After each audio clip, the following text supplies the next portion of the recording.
எனக்கு ரொம்ப பிடிக்குங்க கண்ணகிய. கண்ணகியிடம் நான் பார்த்தது அந்த வல்லமை. எல்லாரும் சொல்லுவாங்க, அவ போய் தேரா மன்னா செப்புவது உடையேன்னு அவ சூப்பரா பேசினா. அதனால தான் புற வாழ்க்கையில் கண்ணகி ஜெயித்தது வேறு. எனக்கு தெரிஞ்சு கண்ணகி மாதிரி அக வாழ்க்கையில் ஜெயிச்சவ வேற கிடையாது. கேவலன் மாதிரி ஒரு புருஷன், சாரி கோவலன் மாதிரி ஒரு புருஷன். 12 வருஷங்க கூட இல்ல, எங்கேயோ போயிட்டு வந்திருக்கான். யாருக்கோ புள்ள பெத்துட்டு வந்திருக்காங்க. 24 வயசுல உட்காந்துருக்காங்க அந்த பிள்ளை. வான உடனே டக்குன்னு வந்துடுறா கிளம்பி. முதல்ல சிலம்புல கொன்முன்னா, இல்ல கண்ணகி உன்னோட வாழத்தான் வந்து, சரி வா போலான்னு. அவனுக்கு புரியவே இல்லைங்க. நான் சொல்றது பெண்களுக்கு புரிய வேண்டும், ஆண்களுக்கும் புரிய வேண்டும்.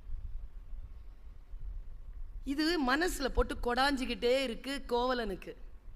12 வருஷம் கழிச்சு வந்தோம். திட்டல, அடிக்கல, அழல, சண்டை போடல, வானுடனே வந்துட்டா. இது என்ன? இது இந்த பெண்மையின் ரகசியம் என்ன? புரியவே இல்லைங்க அவனுக்கு. நீ எனக்கு தெரிஞ்சு கோவலன் செத்த இடம் அதான். அதை கேட்குறான் அவன். மாதரி வீட்டில் கேட்குறான். கண்ணகி ஒரே ஒரு டவுட்டு, சாவ போகிறான். ஆனால் நல்ல ஆன்மா போல இருக்கு. சாவும் போது சில டவுட்டை கிளியர் பண்ணிட்டு போயிருக்கான். அவன் சொல்கிறான், கண்ணகி ஒரு டவுட்டு. என்ன? இதுதான் கண்ணகி. என்ன? எழு என்றதும் எழுந்தனை என் செய்தனை.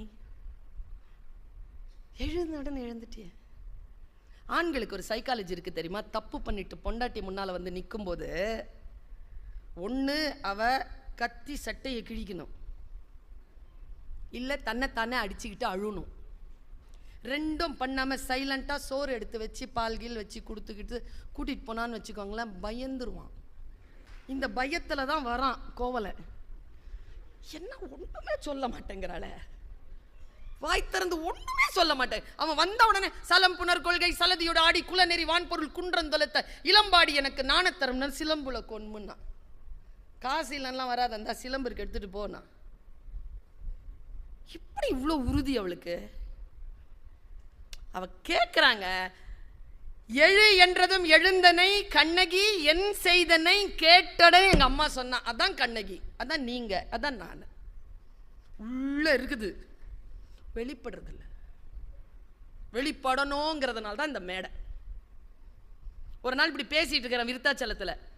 ஒரு ஐயா முன்னால உட்காந்து பேசுறாரு லயன்ஸ் கிளப்ல. என் பேரை கூட தான் சொல்றேனே. அப்பா நல்ல வேலை நான் என் ஒய்ஃபை கூப்பிட்டு வரல. சத்தியண்ணே. உடனே என் கேட்குதுங்க, அவ்வளோ சத்தமா சொல்றாரு. இங்கே தான் உட்காந்துருக்காரு. ஏங்க அப்படி சொல்றீங்க? நீங்க வேற 3 மாசத்துக்கு முன்னால இந்த அம்மா எங்கேயோ பேச வந்துச்சுன்னு கூப்பிட்டு வந்துட்டு வீட்டில் போய் ஒரே அட்டகாசம், ஒரே ஆட்டம். அந்த அம்மாவை நான் மறுபடியும் சாந்தப்படுத்தி ஒழுக்கப்படுத்துறதுக்கே 3 மாசம் ஆயிடுச்சு. மறுபடியும் எது கூப்பிட்டு வர்றது? இப்படி சொன்னாருங்க அவரு. நான் இப்போ ஒரு விஷயம் சொல்ல போறேன் பாரு. கண்ணகி சொன்னா, எழு என்றதும் எழுந்தனை என் செய்தனைன்னு உடனே எங்க ஐயா அப்துல் காதர் ஐயா வாழற இடம், நம்ம கவிக்கோ அப்துல் ரஹ்மான் வாழ்ந்த இடம் வாணியம்பாடி. செருப்புக்கு ரொம்ப ஃபேமஸ் அது. ஒட்டுமொத்தமாக வாணியம்பாடியில் இருக்கக்கூடிய எல்லா ஒட்டுமொத்தமான செருப்பையும் ஒன்றா சேர்த்து ஒத்த செருப்பாக மாற்றி ஓங்கி அடித்தா எப்படி இருக்கும்? அப்படி ஒரு பதிலுங்க. சைலண்டாங்க, டோன் சூப்பர். அப்படி பேசணுங்கிற நான் நமக்கு தெரியலையே. ஆண்களுக்கு சண்டை போட தெரியாது தெரியுமா? சத்தியமா தெரியாதுங்க. அப்பதான் ஆரம்பிச்சிருக்கோம் சண்டை. இப்ப கடைசியா நீ என்னதான் சண்டை, சண்டையே ஆரம்பிக்கல, வெயிட் பண்ணு. எழு என்றதும் எழுந்தனை கண்ணகி என் செய்தனை. அம்மா சொல்லுச்சிங்க, போற்றா ஒழுக்கம் புரிந்தீர். எப்படி? போற்றா ஒழுக்கம் புரிந்தீர், யாவதும் மாற்றம் ஏதும் நிகழ்த்த முடியா வாழ்க்கையினன் ஆதலின் எழு என்றதும் எழுந்தனன். மாற்ற முடிஞ்சுதான் என் வாழ்க்கைய?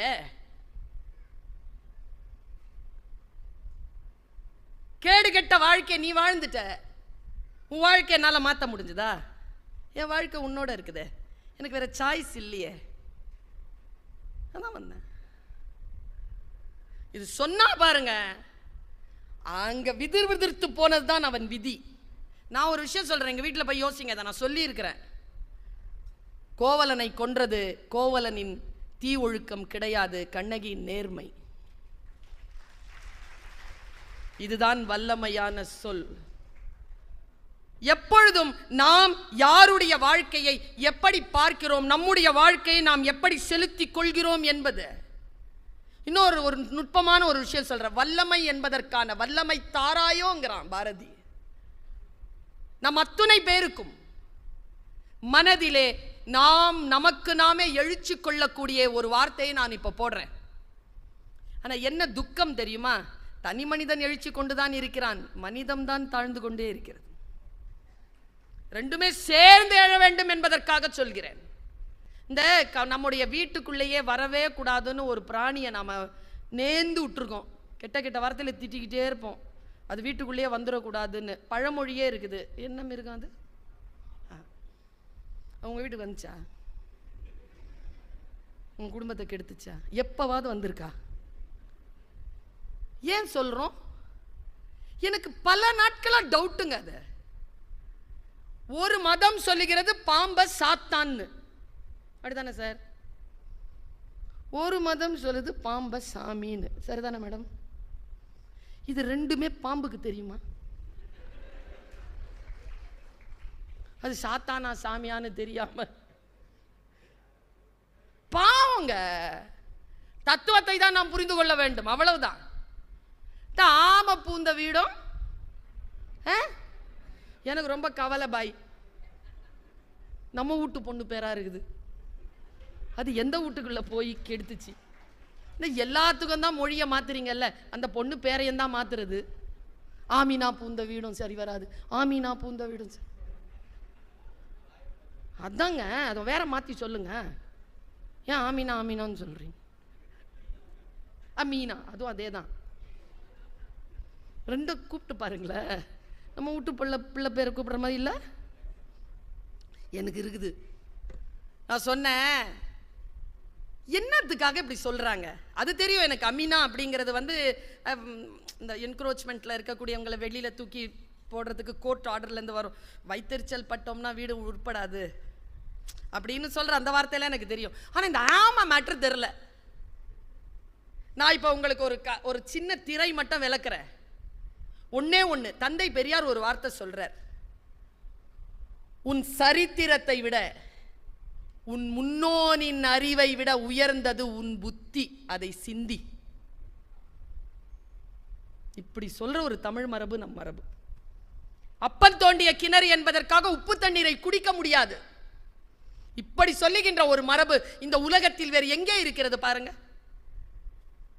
புதிய சிந்தனைகளை வரவேற்கிற ஒரு விஷயம். நான் இப்ப சொல்றேன், யாருமே இனிமேல் ஆமையை திட்டவே மாட்டீங்க.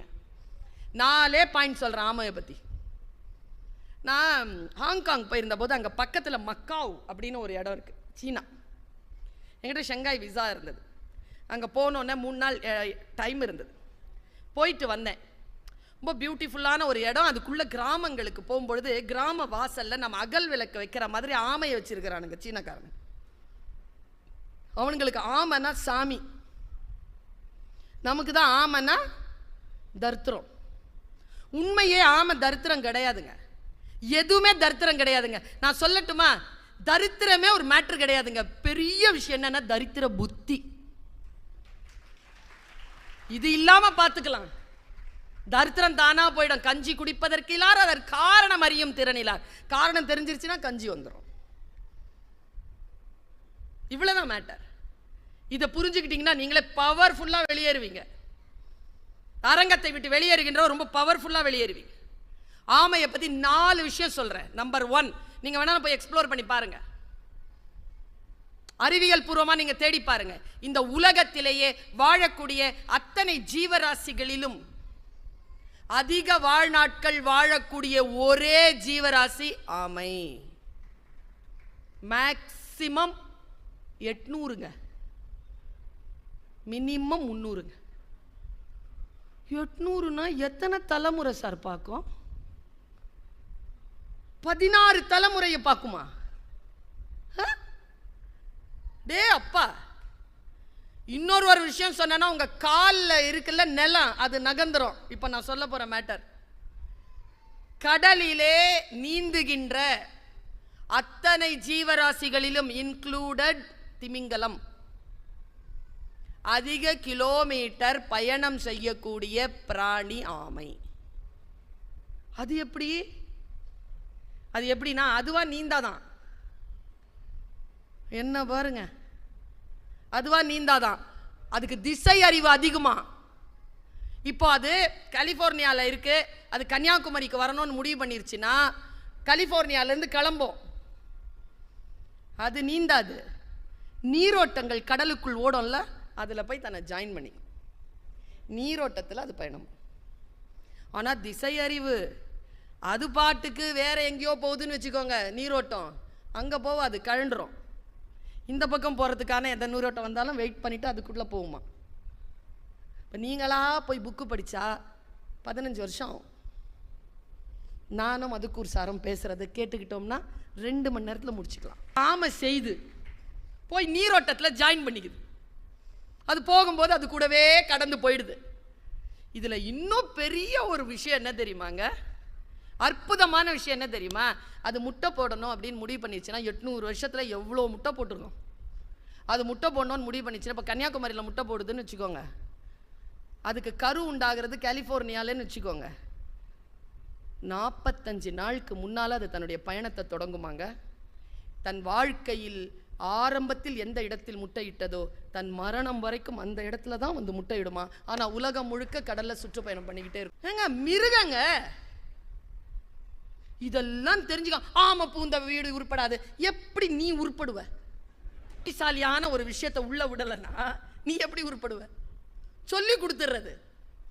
நான் ஒரு விஷயம் சொல்லவா, இந்த உடம்புக்கு ஆரோக்கியமான ஒரு நல்ல ஒரு பொருள் வந்து அந்த பச்சை பூசணிக்காய். கரெக்டாக உள்ள வந்து குங்குமத்தை அடைச்சி கரெக்டாக ரோட்டில் போய் உடைக்கிறோம் பார்த்தியா, திங்கிறது இல்லை. அது உடைச்சாலும் அடுத்தவனும் தின்னுடக்கூடாதுங்கிறதுனால உள்ள ஃபுல்லாக வந்து மஞ்சளை போட்டு குங்குமத்தை போட்டு